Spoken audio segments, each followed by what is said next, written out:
So this is our third year of being a fully proficiency-based learning school.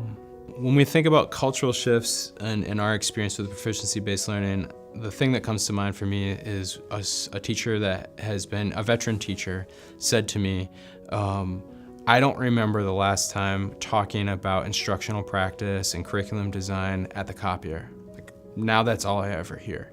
And because we sort of mixed things up and stirred things up, there's a cultural of exploration and thinking about, well, what does it mean to teach really well? What does it mean to learn? When we started considering proficiency-based learning and thought about the basic tenets, asking the questions, what is it that students will learn? How are we going to know that they've learned it? The fact that every teacher in that room couldn't already very clearly answer that question was a bit of a professional embarrassment. And I was one of those teachers too. And I didn't beat myself up because, I saw the successes we were having. I saw kids get through high school, go to these colleges, have these great careers. I know kids were learning. But I also knew we could do something better. And one of the ways to do it better was to be able to answer those questions. So my freshman year, we had a not proficiency-based grading system based on a 100-point scale and A through F, very traditional high school style. And then my sophomore year, we switched to proficiency-based learning with the transferable skills in the chart that we have as a school, the 8 marking periods, and the 1 through 4 grading rubric.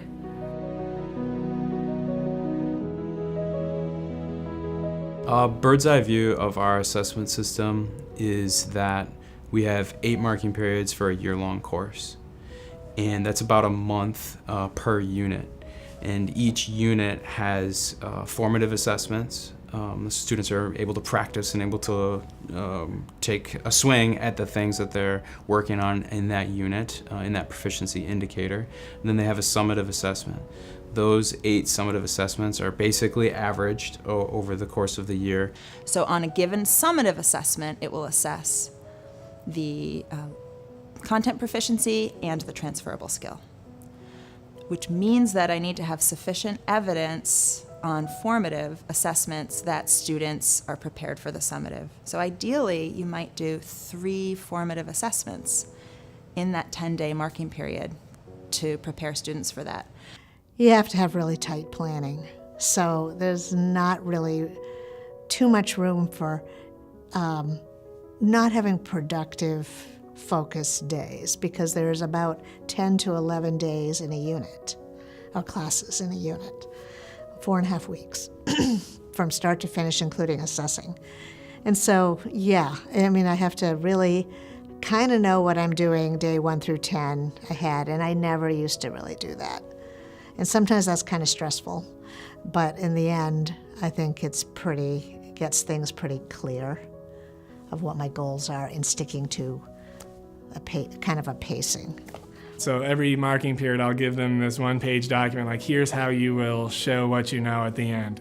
They'll have the rubric that matches the standard I've picked, but then underneath that, it'll be a series of options or choices for them to engage in so that they can prove the indicator.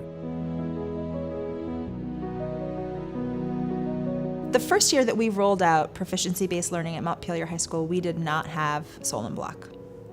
And what we noticed was that there was a huge problem if we had students who were absent and students who didn't meet proficiency, either during formative assessments or at the end of a marking period, because as teachers, we felt like we didn't have the opportunity to connect with the students who most needed to be able to connect with us and get support. But there was also the need to figure out how to help kids who were not proficient, and Solon block was born, this 30-minute period of callback, not at the end of the day, but in the middle of the morning, where students have a chance to come in and receive extra help. That was important to figure out how to lift kids up. So Solon block was added my junior year of high school, which was the second year of proficiencies. And Solon block allows for students to independently reach out to teachers and talk with them about problems that they might have in that class and whether they're falling behind or whether they need more challenge. And it also allows teachers to take the initiative to call students back to their class if they notice that that student is slipping in that class and is really struggling with a certain concept or assignment. And it provides visible structure built into the day for that help that before the system would normally have to come internally from the student. The question about retake week is a good one because it's a place where we've made it a very specific decision that for some folks flies in the face of sort of pure proficiency. It's this idea of time is the variable, learning's the constant. And we just felt like that actually wasn't that practical for us, that school years end, people still expect students to graduate somewhere between 3 and 5 years-ish. We no longer have midterms or final exams. Instead, we have retake weeks both at what would have been the midterms and the final exams. So I think if you had asked me 4 years ago, oh, will everybody get a B in Latin, I would have said maybe. There'll be some who do, there'll be some who don't. But now you're kind of saying that. You're saying if this is the standard, I'm committing to all of you getting proficient at that. And that's really scary. So it made me upend everything and kind of zero in on what it is I actually think I can get everybody to do, what it is I want to teach, and what it is I really want the kids to get out of Latin. Now I'm saying, no, here's what I want you to get out of it, and being more mindful about that. Over time, I've settled in and let go of that, and I found that by and large, it's helpful for kids to know exactly what's coming, what's expected of them, where we're working toward. The biggest issue, the biggest challenge for us remains, an achievement gap or an opportunity gap, as some people refer to it as. And I don't really think that that has all that much to do with proficiency, other than it's clearer when you have a proficiency-based system, students that aren't meeting it.